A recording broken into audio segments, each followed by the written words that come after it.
Morning, students. Today we are going to start with William Cooper's other poem, Light Shining Out of Darkness. William Cooper की ये जो poem है light shining out of darkness, ये उसकी religious fervour को show करती है.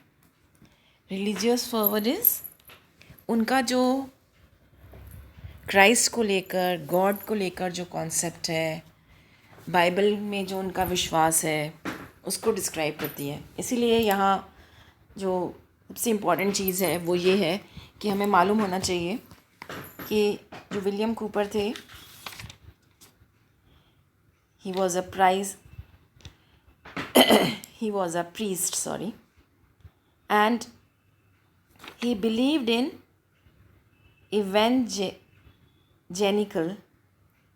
evangelical faith में बिलीव करते थे. Evangelical faith is a faith that convinced him that he was evil and condemned by God. उसे ऐसा लगा कि गॉड ने उन्हें छोड़ दिया है और इसीलिए वो डिप्रेशन में चले गए. एंड थोड़ा दैट डिप्रेशन जो है ही led him to insanity. So this word evangelical is very important here because evangelical faith जो है वो किस में बिलीव करता है. बेसिकली वो ये बिलीव करते हैं that religious ceremonies are not that important as in comparison to your belief in Jesus Christ, your belief in Bible. वो ज़्यादा इम्पोर्टेंस रखता है. तो जो ये इवेंजेलिकल फेथ में बिलीव करने वाले लोग होते हैं, यानी क्रिश्चियंस, प्रोटेस्टेंट चर्चेज़ में इस बिलीफ को फॉलो किया जाता है और वही बिलीफ जो है वो विलियम कूपर भी शेयर करते थे because his belief in Jesus Christ and his belief in Bible was more in comparison to the religious belief. So religious belief का मतलब यहाँ religious ceremonies से है. आप ज़्यादा कर्मकांड, धार्मिक आयोजनों में ज़्यादा बिलीव नहीं करते हो, बल्कि आप किस पे बिलीव करते हो? गॉड पे. तो जो उनके गॉड हैं वो क्राइस्ट हैं, जीसस क्राइस्ट हैं, और उनकी जो भी टीचिंग्स हैं, जो भी स्टोरीज़ हैं, जो भी थियोरीज़ हैं, वो सब आपको बाइबल में पढ़ने को मिलेंगी. तो वो ज़्यादा उनका जो सारा का सारा विश्वास है वो दोनों चीज़ों पे है, क्राइस्ट पे है, जीसस क्राइस्ट पे, और बाइबल पे है. So this poem is a very short poem, light shining out of darkness. और ये जो पोएम का टाइटल है ये अपने आप में ही बता रहा है कि वो क्या कहने की कोशिश कर रहे हैं. लाइट से, light shining out of darkness, यानी लाइट को उन्होंने गॉड माना है. लाइट जो है वो गॉड है, और जब वो हमारी बहुत सारी गलतियाँ होती हैं, बहुत सारी हम गलत काम करते हैं, उसके बाद भी गॉड हमें माफ़ कर देते हैं और उनकी जो उनकी कृपा या उनकी ग्रेस या उनकी ब्लेसिंग्स हमें मिलती है, और वो हमारी लाइफ को उस डार्कनेस से, उस डार्कनेस में, डार्कनेस इग्नोरेंस का डार्कनेस है, तो उस डार्कनेस से गॉड हमें लाइट में ले आते हैं, बाहर ले आते हैं.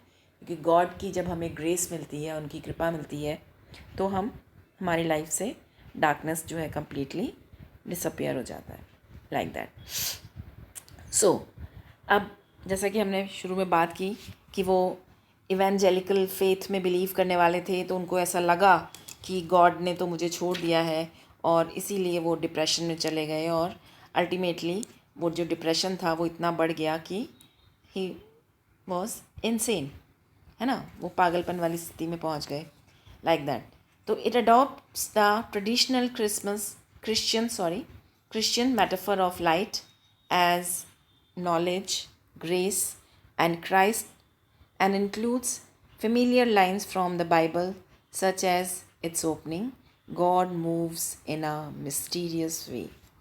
पोएम की जो स्टार्टिंग हो रही है, जिस लाइन से हो रही है, वो लाइन जो है अपने आप में आपको बता रही है that he believes more in Jesus Christ, he believes more in Bible. So इसीलिए उनकी ये जो पोएम है, उनकी ये रिलीजियस पोएम जो है वो इस तरह से स्टार्ट हो रही है that God moves in a mysterious way, his wonders to perform, he plants his footstep in the sea and rides upon the storm, deep in unfathomable minds of never failing skill, he treasures up his bright designs and work his sovereign will. अब ये lines जो हैं वो आपको बता रही हैं कि गॉड के जो वेज हैं they are very mysterious, you can't interpret those things. एक तो उनकी गॉड की जो विल है इट्स बियॉन्ड इंटरप्रिटेशन, आप उन्हें इंटरप्रेट नहीं कर सकते, that's beyond your power. Okay, first thing. दूसरी बात क्या कह रहे हैं कि वो ऐसी ऐसी चीज़ें, ऐसे ऐसे वंडर्स, आश्चर्यजनक चीज़ें परफॉर्म करते हैं. क्या कि वो अपना पाँव समुद्र में जमा के रख लेते हैं. He can walk on the sea water and rides upon the storm. Storm में वो आराम से वॉक कर रहे हैं, चल रहे हैं, राइड कर लेते हैं स्टॉर्म को. And then he has a skill to go deep in unfathomable minds.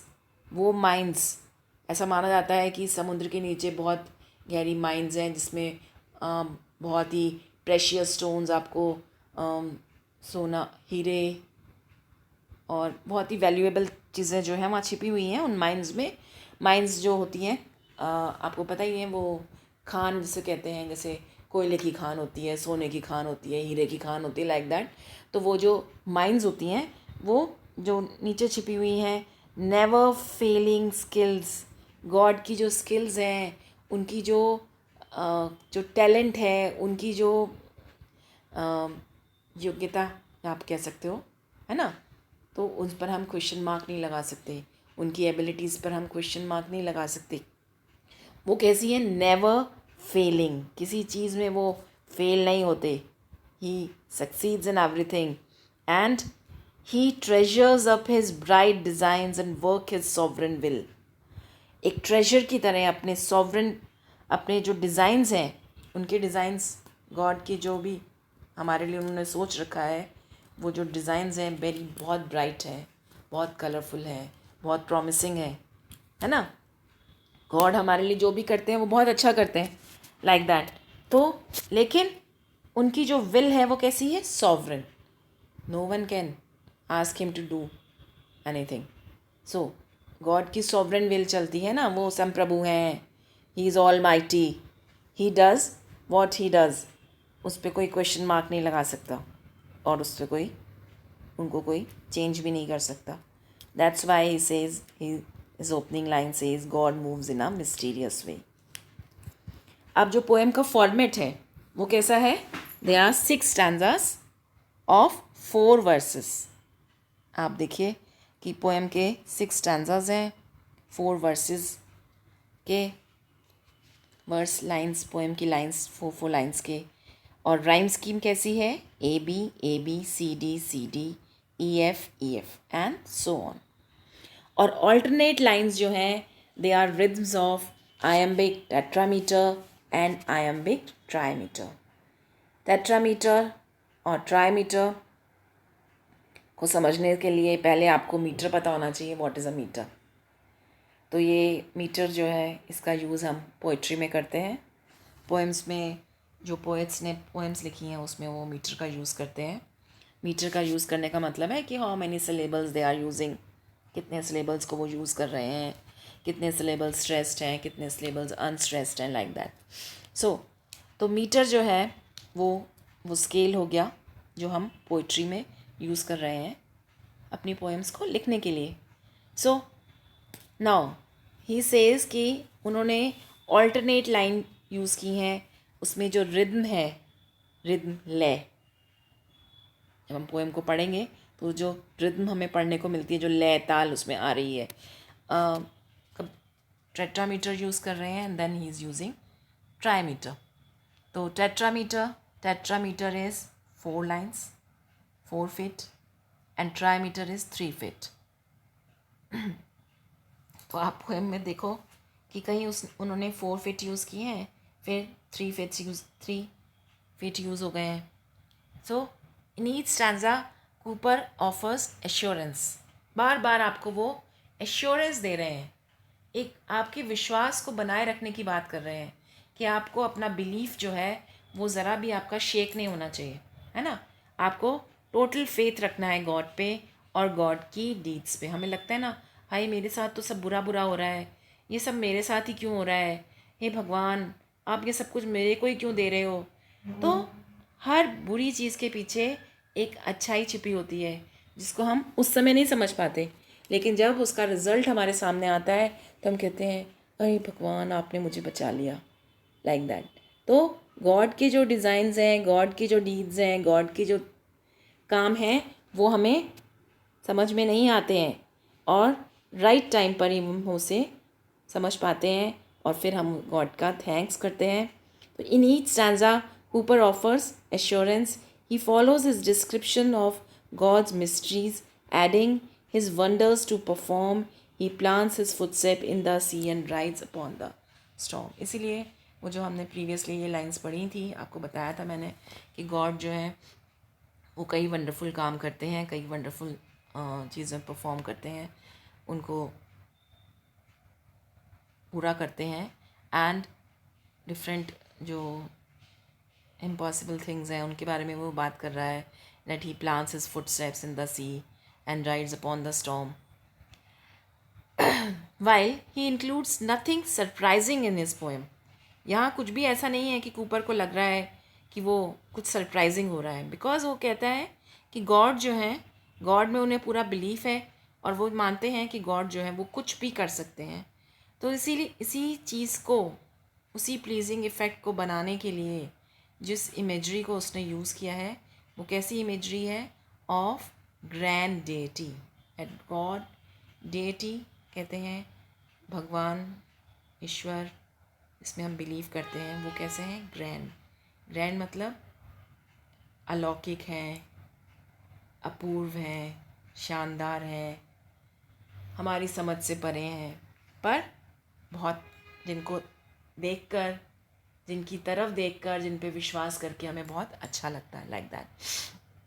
जो सेकंड स्टैंजा है, it reads like deep in unfathomable minds of never failing skills he treasures up his bright designs and works his sovereign will. तो speaker जो है, speaker से मतलब यहाँ poet से है. तो the poet assures readers with the term unfathomable कि ह्यूमन माइंड जो है उन गहराइयों में, उस अनफैथमेबल माइंड्स, वो माइंड्स, वो खाने जिनकी गहराई को हम नाप नहीं सकते. हमें नहीं पता कि उसमें हमें कितना नीचे तक उतर के जाना पड़ेगा, तब जाके हम उन प्रेशियस स्टोन्स को पा सकेंगे, लाइक दैट. तो जो ह्यूमन माइंड है, it can never understand God's efforts. भगवान हमारे लिए क्या क्या करते हैं, क्यों वो हमें फेलियर्स देते हैं, क्यों वो हमारे सामने ऑब्स्टेकल्स लाते हैं, ये हम नहीं पहले बात कर सकते, इस बारे में हम नहीं बता सकते. पर गॉड्स के जो एफ़र्ट्स होते हैं वो हमारे लिए बहुत अच्छे होते हैं, हमारे लिए बहुत ही प्रॉमिसिंग होते हैं. उनका जो रिज़ल्ट है वो हमारे लिए बहुत ही डिज़ायरेबल होता है, जिसकी हमें ज़रूरत होती है. They are by relieving them of any burden to try to do so, है ना. यानी हमें कोई बर्डन नहीं रखना है अपने ऊपर कि हे भगवान हमारे साथ आप ऐसा क्यों कर रहे हो, हाय भगवान हमारे साथ ऐसा बुरा क्यों हो रहा है, लाइक दैट. हमें गॉड की ग्रेस पर पूरा विश्वास रखना है, हमें गॉड की विल में राज़ी रहना है, हमें उनको विल को मानना पड़ेगा और मानना चाहिए. They understand a mind as a place deep in the earth beyond the normal reach where treasures might be discovered. तो यहाँ पर पोएट डिस्क्राइब कर रहा है कि वो कुछ ऐसे माइंड्स हैं जो अनफैथमेबल हैं, जहाँ पहुंचना मुश्किल है, वहाँ कुछ ऐसे ट्रेजर्स, कुछ ऐसा खजाना आपको मिल सकता है. The fact that God's will is sovereign makes him something more than an earthly king who reigns but remains limited. God की जो विल है वो कैसी है? सॉवरन, संप्रभु. No one can question him, है ना. तो इससे वो गॉड जो है, गॉड के बारे में जब वो बात करें तो वो बेताज बादशाह हैं, लाइक दैट, है ना. एंड उनकी जो रेन है, रेन मतलब उनका जो शासन है, वो संप्रभु हैं, उनका शासन सर्वोच्च है. And he will remain limited, remains but remains limited, लेकिन बहुत कम. लिमिटेड का मतलब यहाँ से, लिमिटेड से मतलब है कि हमारी जो पहुँच है गॉड तक वो लिमिटेड है. हम ऐसे हाथ बढ़ाकर उनको नहीं छू सकते, हम एकदम से उनको समझ नहीं सकते. बिकॉज जब तक हम पूरा तरह से गॉड को नहीं समझ सकते, जब तक हम पूरी तरह से बाइबल को नहीं पढ़ लेंगे, या हम पूरे सारे तरह से हमारी फेथ को इतना बुलंद नहीं कर लेंगे कि हम कहें कि हाँ भाई हम आपकी रज़ा से राज़ी हैं. रज़ा से राज़ी, रज़ा मीन्स उनकी जो इच्छा है, उनकी जो जिस चीज़ में वो आपको रखेंगे, जैसा आपको रखेंगे, आप उसमें राज़ी रहेंगे. जब वो कंडीशन आ जाती है सूफ़ी संतों वाली, तो तब तो बात ही अलग हो जाती है, लाइक दैट. तो नेचुरली क्योंकि वो बहुत ज़्यादा रिलीजियस हैं, वो इवेंजेलिकल फेथ को फॉलो करने वाला पोइट है Cooper. That's why he himself is a priest. और वो ऐसी ड्यूटीज़ फॉलो करते रहे हैं. बहुत सारे उन्होंने क्रिमेशन सेरेमनीज़ की हैं, बहुत सारे एज अ रेक्टर भी रहे हैं. तो घर में जाके जब कोई आदमी मरने वाला है उसके पास जाकर वो उसे समझाते हैं, उसको गॉस्पेल के बारे में बताते हैं, गॉड की जो स्टोरीज़ हैं उनके बारे में बताते हैं, लाइक दैट. तो उनका जो फेथ है वो बहुत ही अनशेकेबल है, और उनको डीप फेथ है गॉड की डूइंग्स पे, लाइक दैट. तो वो कहता है, You fearful saints, fresh courage take. The clouds you so much dread are big with mercy and shall break in blessings on your head. और पोएम की जब आगे लाइन्स हम पढ़ेंगे तो वहाँ बता रहा है कि वो फेयरफुल सेंट्स, है ना. क्या होता है कि उन सेंट्स को वो एड्रेस करके कह रहा है कि तुम जो डर रहे हो, उनको जब वो गॉड का स्माइलिंग फेस देखते हैं तो उनको अंदर एक फ्रेश, एक नई करेज आ जाती है, उत्साह आ जाता है ना, हिम्मत आ जाती है. क्योंकि हमको वो जो काले बादल दिख रहे हैं, यानी हमारे काले बादल, गड़गड़ाहट, स्टॉर्म्स, ये सब क्या है, हमें लगता है कि भगवान हमसे नाराज़ हो गए हैं. तो जो वो हम जिन बादलों से हम डर रहे थे, वो बादल कैसे हैं? They are full of mercy. उनमें बहुत सारी दया, बहुत सारी करुणा, बहुत सारी सहानुभूति और प्रेम भरा हुआ है हमारे लिए. तो जब वो हमारे सिर पर ब्लेसिंग्स के फॉर्म में जब वो गिरते हैं, है ना, बादल जब वो बरसते हैं, तो हमारे लिए क्या आती है? रेन आती है. वो तो जो वो ब्लेसिंग्स के फॉर्म में जो रेन जब मैनकाइंड पर पड़ती है, ब्लेसिंग्स उसके सिर पर पड़ती हैं, then he realises, oh my God, God is almighty, God is so graceful, है ना. भगवान की तो असीम कृपा जब हम पे पड़ती है तो हमें रियलाइज़ होता है दैट हम तो बेकार में डर रहे थे, ये सब कुछ तो हमारी फेवर की बात थी, गॉड ने हमारे लिए सब कुछ सोचा. दैट्स वाई जब ये फीलिंग हमारे अंदर आ जाती है कि गॉड ने हमारे लिए सब कुछ फेवरेबल सोचा है, then we are in a comfortable zone, है ना. हम अपने कंफर्ट जोन में आ जाते हैं, हम रिलैक्स हो जाते हैं. He comforts the audience by explaining that while clouds often signal a storm, a metaphor for the problems that plague man, these clouds will rain with blessings.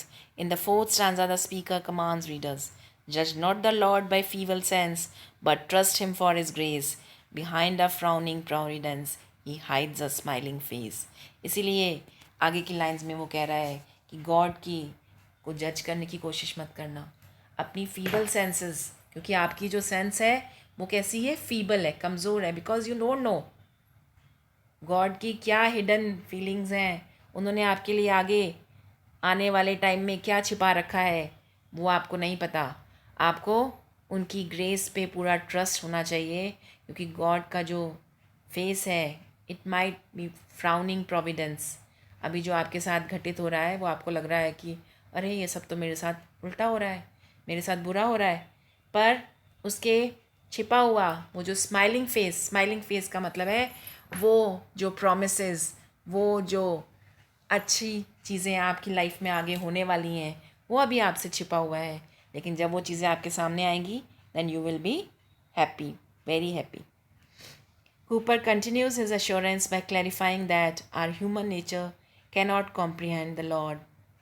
हम भगवान की जो भी इच्छा है या भगवान जो भी हमारे साथ करते हैं उसको समझना, उसको एक्सप्लेन करना, उसको इंटरप्रेट करना हमारे लिए बहुत मुश्किल है। Because of his spiritual existence, the fearful God of Old Testament teachings, often seen as a vengeful parent, is actually prepared to offer man a gentle grace rather than punishment. Old Testament में जैसे God को दिखाया गया है that is a very vengeful parent. As a parent वो आपके साथ बहुत स्ट्रिक्ट है, लेकिन आपको वो तैयार कर रहे हैं, मैन को एक जेंटल ग्रेस के लिए तैयार कर रहे हैं रादर देन पनिशमेंट। तो गॉड की हमेशा हमें उनकी जेंटलनेस को कभी ओवरलुक नहीं करना है। We should always be ready for that grace, क्योंकि हमें जो पनिशमेंट लगता है वो भी गॉड की ग्रेस है। As a next stanza attest that in part of an overriding plan which man may at first not understand.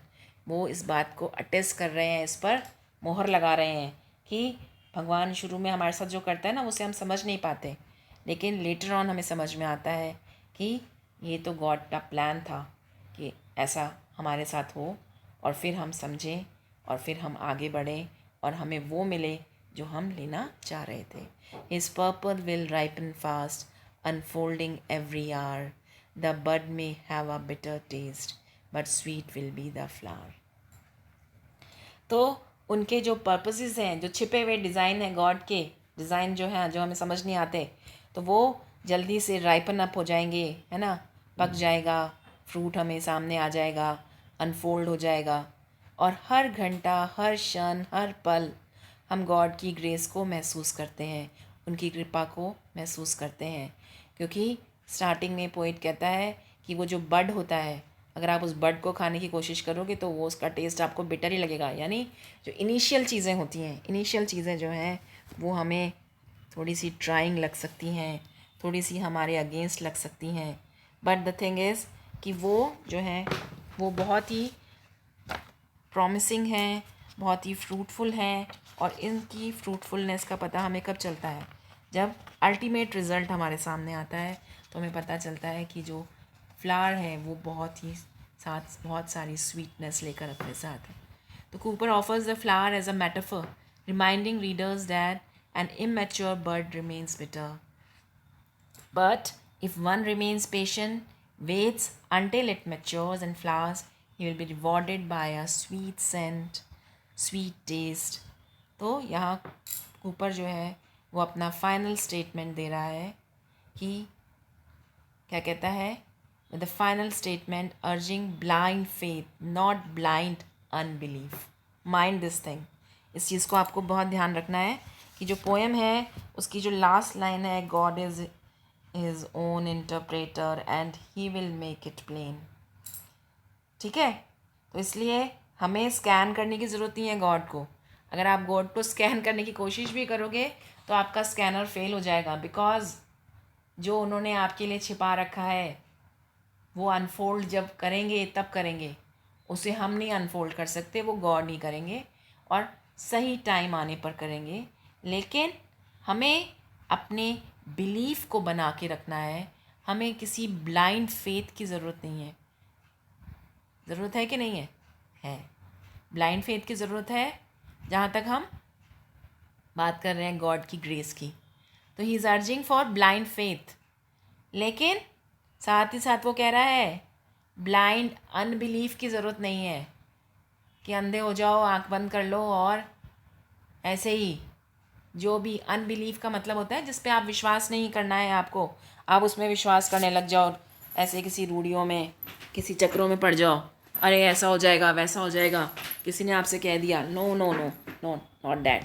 हमें गॉड के ब्लाइंड फॉलोवर बनना है, गॉड का ब्लाइंड फॉलोवर बनना है अनडाउटेडली, क्योंकि यहाँ पर एक प्रीस्ट आपसे ये सब बातें कह रहा है तो naturally he believes in the mercy of God. उन्हें पता है कि गॉड बहुत मर्सीफुल है, बहुत ग्रेसफुल है, और हमें उनकी कृपा से लाभ लेना है और हमें उनकी कृपा में विश्वास करना है। So scan his work in vain, इसलिए उनके वर्क्स को स्कैन करने की कोशिश मत करो, क्योंकि तुम्हारे जो एफर्ट्स हैं they will go in when, they will be in when. In when का मतलब है दे वोंट बी फ्रूटफुल, उसका कोई रिज़ल्ट आपको नहीं मिलने वाला है, आपकी सारी कोशिशें बेकार हो जाएंगी, क्योंकि गॉड की स्कैनिंग तो गॉड ही करेंगे, उसको आप स्कैन नहीं कर सकते। तो God is his own interpreter and he will make it plain. आपको गॉड के डीड समझ में नहीं आ रहे हैं, देन बी पेशेंट, थोड़ा इंतज़ार करो, हिम्मत रखो, विश्वास रखो, क्योंकि गॉड अपने डीड्स को इंटरप्रेट करने का सिर्फ गॉड ही इंटरप्रेटर हैं। He only can interpret, he only can make you understand. जब तक गॉड की ग्रेस नहीं होगी आपको समझ में नहीं आने वाला। इसलिए गॉड फियरिंग बनने की ज़रूरत है, गॉड बिलीविंग बनने की ज़रूरत है। आपको जब अपना बिलीफ आप इतना स्ट्रॉन्ग करेंगे तो आपको सारी चीज़ें बहुत ही अच्छी लगेंगी, बहुत ही फ्रूटफुल लगेंगी, बहुत ही कन्विंसिंग लगेंगी, है ना। आसानी से आप उन पे विश्वास कर पाओगे और आपको लगेगा अरे इतना सब कुछ मेरे लिए था, गॉड ने इतना सब कुछ मेरे लिए रखा था और मैं यूं ही परेशान हो रहा था, है ना। बिकॉज़ हम लोग बहुत हरी में होते हैं, हमें लगता है ओहो ये नहीं हुआ वो नहीं हुआ, हमें सब कुछ 1 मिनट में एक ही पल में चाहिए, लाइक दैट। तो वो कह रहा है कि एंड जो होता है it is always charming, always fruitful, but wait for that end ना। एंड के आने तक तो इंतज़ार करो, वहाँ तक पहुँचो तो सही। हमें तो वहाँ तक पहुँचेंगे नहीं और उससे पहले ही चीज़ चाहिए, है ना। किताब खोली नहीं, समझ नहीं आ रही, अरे पढ़ तो लो।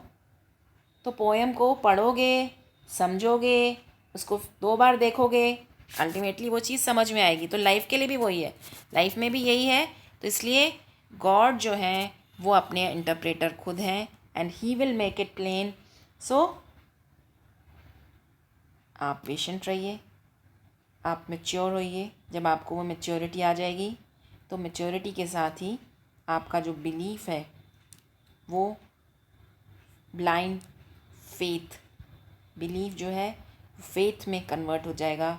और जब आप फेथ में कन्वर्ट हो जाएगा, आप उस पर फेथ रखेंगे गॉड पे, तो it will be very fruitful for you, because that and will make you smiling. वो एंड जो है वो आपको खुश कर देगा, because and is always very charming, बहुत ही प्रॉमिसिंग, बहुत ही चार्मिंग एंड आपको मिलने वाला है। बिकॉज अगर आप गॉड में थोड़ा सा बिलीव करेंगे और उनकी वेज़ को थोड़ा सा बहुत जल्दी अपने कोई कंक्लूजन्स पे नहीं पहुंच जाएंगे, तो ultimately you will realise that. So unbelief जो वर्ड उसने यूज़ किया है is lack of faith in God. तो हमें वो लैक ऑफ फेथ जो है उसको रिकवर करना है, उस लैक ऑफ फेथ को हमें फेथ इन गॉड में कन्वर्ट करना है। हमें गॉड के जो डीड्स हैं उनमें पूरा बिलीफ रखना है, क्योंकि जो पोइट समझाने की कोशिश कर रहा है कि वो जो फ्राउनिंग प्रोविडेंस आपको दिखाई दे रही है, it ends in happiness.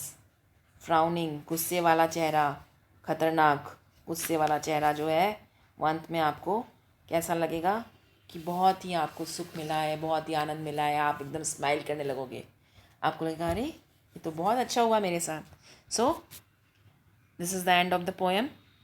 Hope आपको समझ में आई होगी। And if you have any queries, if you have any questions you can ask me. Okay, thank you.